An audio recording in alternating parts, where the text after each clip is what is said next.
All right, day two, third battle, last and final battle. Let's dig into it. All right, so basically this one's called, if I pronounce it right, the Langmack, however you say it, I don't know. And it was pretty cool too. I think they said it's one of the first time they've used, instead of straps or big ropes, whatever they used, basically it'd be like a rappelling rope, you know? I don't know what size that is, 1/2 inch or whatever. But it'd be like a rappelling rope, basically. Okay, not the big, heavy climbing ropes. That would have been nice. But these ropes, and so basically, you started at one end of the range. You ran until your rope ran out, and then you pulled. You basically drew in your sled, which had 75 or 100 pounds. I don't know exactly how much was on it. A good little amount. Then you run down to the very end of the range, pull your sled in one more time. So basically you have two poles of the sled, two lengths of the sled. Once you get there, you do some pistol shooting, I think it was, or rifle shooting. You did rifle shooting and pistol shooting out of one of those cutout angled board thingies. And you did that basically, I think you did that twice, if I'm not mistaken, because you dragged it down, you did your shooting, dragged it back. I don't remember. I'll have to look at the picture again. See, I don't even remember all this stuff. That's why I took pictures and that's why I took videos, so that if you're going to train for this stuff, it's out there, you can train for it. You can be more prepared than I was prepared for it, right? There was some running down and shooting, and then I think you ran back, you dragged it, and you dragged it back, whatever. Anyway, that was part of it. But the shooting was interesting, okay? Okay, let's back up. Let's back up a little bit. The one thing I would say about the dragging, you'll have enough time, unless you're the first heat and they're like, bam, you need to be ready right now. So they usually give you about 15 minutes to get ready, go load your mags and all that kind of stuff. If you notice in some of my other videos, I have this big old bandage right here. Right now it's healed up enough, I just have a regular Band-Aid. Okay, that is one battle I really wish that I had worn gloves, okay? Because when you climb ropes and when you carry water cans, when you do the wheelbarrow roll, you do all this other stuff, I could have gotten away with all the other stuff without gloves and it'd been fine. I'm a lot more proficient, fine motor skills and all this kind of stuff, with pistol and reloads and all this kind of things. I'm a lot more proficient with that with naked hands, right? Well, once you throw gloves on, I get a little bit more cumbersome. But sometimes you need the stupid gloves, and that's what I'm saying. With that stupid rope, that not climbing rope, they're like the rappelling rope, I knew it was going to happen. I could see it. I'm surprised it didn't happen to everybody. I guess they just had better coordination or whatever, but I think it was the last time coming back, or going down. I think it was going down. Somehow or other, when I got to the end, I ran, and as the rope got tight, I turned around or something, and somehow or other, I got this massive, wasn't really a rope burn, it just straight up pulled the skin off my finger. That, at the time, I knew something happened, because as I would grab the rope, I could see like this big piece of skin hanging off, and then I looked at my hand, I could see my hand, it was like turning red and stuff. It wasn't very good. So the guy next to me, or not next to me, the guy after me that used that rope, if he broke his hand, then now we're sharing some blood. So sorry, dude. I don't have herpes or anything, so we should be good. All right. So anyway, sorry, that went off on a weird trail. But anyway, yeah, that's one where I would say wear gloves. And if you know you're going to be doing that kind of stuff, because they're going to brief you on the battles shortly before you go do it, then go grab your gloves. All right. Even if I don't think my shooting would have been affected very much at all, because you're only shooting 25-ish, maybe 50 yards on certain things. I don't think my score would have been very much affected one way or the other. So just get your gloves for stuff like that, okay? Second thing, on the cutout, I tried this, and I might make, because I think we're talking about building some of these pieces of equipment, and I might make a video actually showing how this works. But when you use red dots, right, on a gun, you're supposed to shoot both eyes open, okay? And there's some benefits and things to that. And one of the benefits to that is, and it worked. As far as I know, I didn't drop any rounds when I did this. When you run up to the wall, okay, I think the first one it's supposed to be like a 45-degree angle cut, basically, that you stick your rifle through, and you're supposed to have to turn your rifle sideways. And when you turn your rifle sideways, your zero does real funky stuff. It starts throwing your bullets left and right, depending on which way you're twisting your gun.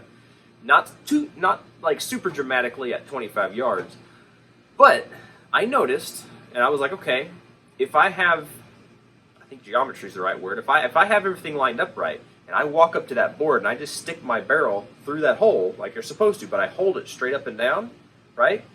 Then the board is going to be covering up my optic, which sounds like a bad thing, and it kind of is a bad thing.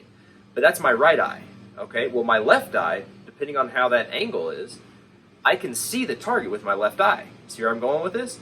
You should be able to, the same thing's been done many times with red dots, specifically red dots, where you can cover up the front of your lens, right? The front of your optic. You can cover it up, put a tape over it, put a scope cap over it, whatever. You can cover it up, and as long as you can see the dot, right? You cover up the front of the optic. You can look into the optic, so you can see the red, the optic. You can see the red dot or whatever dot you got. That rhymed. You can see that. I just had a brain fart. You can see that dot, right? But you can't see through the tube. You see what I'm saying? Okay. So whenever I did that, I put the rifle through the hole. My optic is blocked. I can still see the dot, but I'm superimposing that dot over the vision on my left eye. This sounds really complicated, and it's not. And I can see the target, and I just superimpose the dot onto the target, and I pull the trigger. And I was like, sure enough, I'm making hits. And I didn't have to do the whole funky twist thing.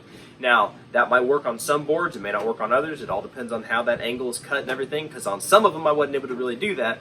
But I just favored a little bit one way or the other, and the distance was not that far enough to really affect a whole lot. So I got the hits that I needed to get on that. So there's a little tip for you there. If you have the ability to do that, go try it first. I told that to my buddy that I was competing with, and he was like, yeah, you might want to try that before you actually do it at a game. But I was like, it makes too much sense in my head. And it worked. It worked fine. It seemed to work fine.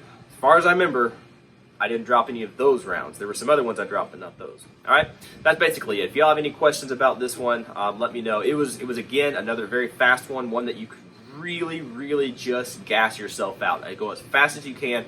Some technique when you're pulling in that rope, you see some people try to be very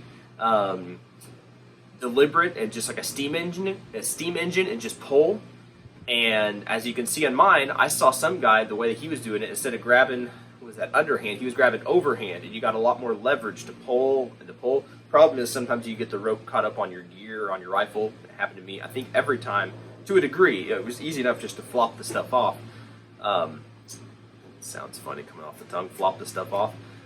It's easy enough to do that, but it was faster. In general, it was faster because I was able to get longer pulls than the guys sitting there doing this thing. Anyway, enough information on that. If you have any questions about it, let me know, and enjoy. And we will wait for the vehicle to go by. Now I can say goodbye again. Here we go.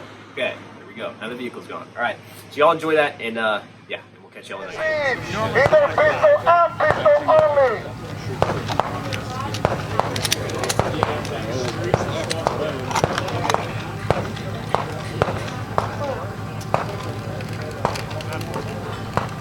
Are you guys gonna follow him? I am for a second. Go on the outside. Stay completely away from the lane. Some people are stepping on the ropes when they're following and stuff like that. It's getting tangled. But I have to like basically suggest this guy. Yeah, they're following the outside, bro. It's their time, their seconds. They don't want you taking 1 second from them, man. He does. He would too. JP. Like he'll do it on purpose. All right. At this time, judges, make sure your timers are clear and on zero. Judges, are you ready? Campaigners, are you ready? Everybody's ready. Stand by. 3, 2, 1, go!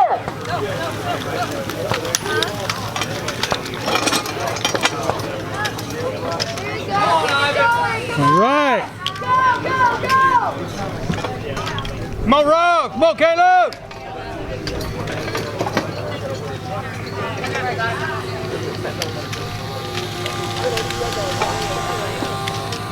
Third lights now.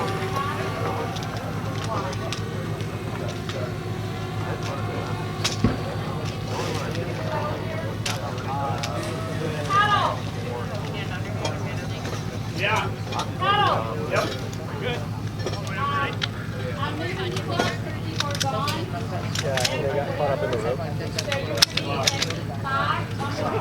So what I've been trying to get is you go to